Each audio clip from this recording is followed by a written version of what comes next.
Vamsi TV ప్రేక్షకులకు నమస్కారం. My name is doctor CRM Rao, motivational speaker, trainer and life coach. నేను ఇప్పుడు చెప్పబోయేది వెరీ ఇంట్రెస్టింగ్. ఎందుకంటే ఇప్పుడు ప్రతి వాళ్ళు మారరు, పక్కోళ్ళు మారాలి, వాడు నా ప్రకారం ఉండాలి అని ప్రతి చోట ఇదే గొడవ ఎక్కువైపోతుంది. దీనికి నిజంగా జరిగిన స్టోరీ ఒక కింగ్ అండ్ గ్రీన్ స్టోరీని చెబుతాను అనమాట. ఒక రాజుగారికి మానసిక అనారోగ్యం వస్తే ఎంతోమంది డాక్టర్లు చూపించుకుంటారు, కానీ తగ్గటల్లా. ఆ ఊరికి ఒక మంచి గొప్ప సాధువు వస్తుంటాడు. ఆయన హిమాలయాస్కి వెళ్తే ఆ రాజ్యం మీదకి వెళ్తుంటాడు. మంత్రి గారంట చాలా మహిమగల సాధువు అండి, ఆయన మంచివాడు, కాబట్టి మీరు వెళ్ళి కలవండి అంటే వెళ్ళి కలుస్తాడు.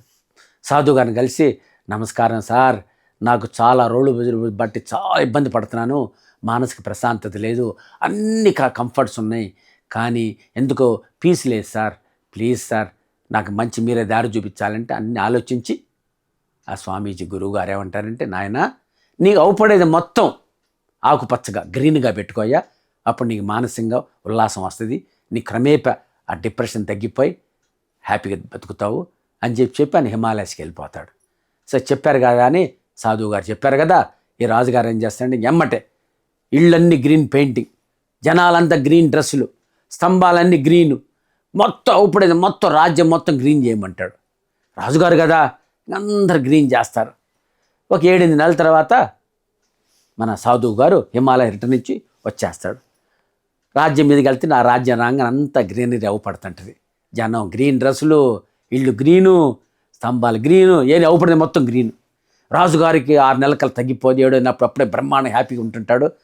ఇక రాజుగారు మన సాధువు గారు చెప్పారు వచ్చారని ఆయన కలవటానికి వెళ్తారు. వెళ్ళి, నమస్కారం సార్, సాధువు గారు మీరు గొప్పవారు సార్, మీరు చెప్పారు చూడండి, మీరు చెప్పిన ప్రకారం అంతా అవ్వపడింది మొత్తం గ్రీన్ పెట్టాను అంటే రాజుగా సాధువు నవ్వుతా అంటాడు, నాయన నువ్వు రాజు కాబట్టి అందరి డ్రెస్సులు గ్రీను, ఇళ్ళు గ్రీను, స్తంభాలు గ్రీను, అవ్వపడింది మొత్తం గ్రీన్ చేయించావు, దీని బదులు అందరినీ మార్చే బదులు నువ్వు గ్రీన్ కళ్ళజోడు పెట్టుకుంటే, స్పెక్టికల్స్ పెట్టుకుంటే, గ్రీన్ స్పెక్టికల్స్ మొత్తం గ్రీన్ అవ్వపడేది కదయ్యా, ఇంత శ్రమ పడాల్సిన అవసరం ఉండేది కాదు కదా.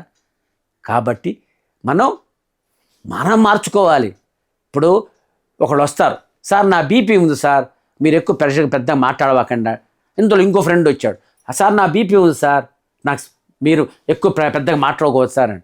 అట్లా నాయన నువ్వు నడిసే దారి మొత్తం ఎవడు తెవాసి పరశురా నాయన, నువ్వు కాళ్ళకి చెప్పులు వేసుకోవాలి, అప్పుడే నువ్వు బాగుంటావు.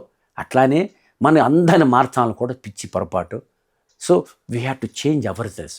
మనం మార్చుకోవాలి, మనం దాని తగ్గ నడుచుకొని, ఎందుకంటే ఆనందంగా ఉండే 2 మార్గాలు, అవసరాలు తగ్గించుకోండి, పరిస్థితులు సమన్వయం చేసుకోండి. సో జీవితంలో ఎట్లా రాజుగారు గ్రీన్ స్పెక్టికల్స్ ఒక్కటి పెట్టుకుంటే సరిపోద్ది, అందరిని మార్చక్కర్లా, అట్లా కానీ రాజు కాబట్టి అందరిని మార్చగలిగాడు.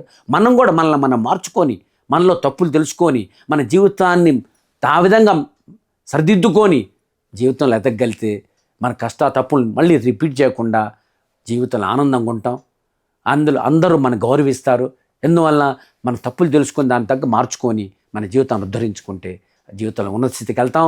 మీరు కూడా పక్కోళ్ళు మార్చడం కన్నా ముందర మనలో తప్పులు తెలుసుకొని, మనలో మనం మార్చుకొని, మనలో మనం ఉద్ధరించుకొని మన ఉన్నత స్థితికి ఎదగాలని, మీరు తప్పులు తెలుసుకొని మార్చుకొని ఉన్నత స్థితికి ఎదుగుతారని కోరుకుంటూ సెలవు తీసుకుంటూ థ్యాంక్ యూ వెరీ మచ్.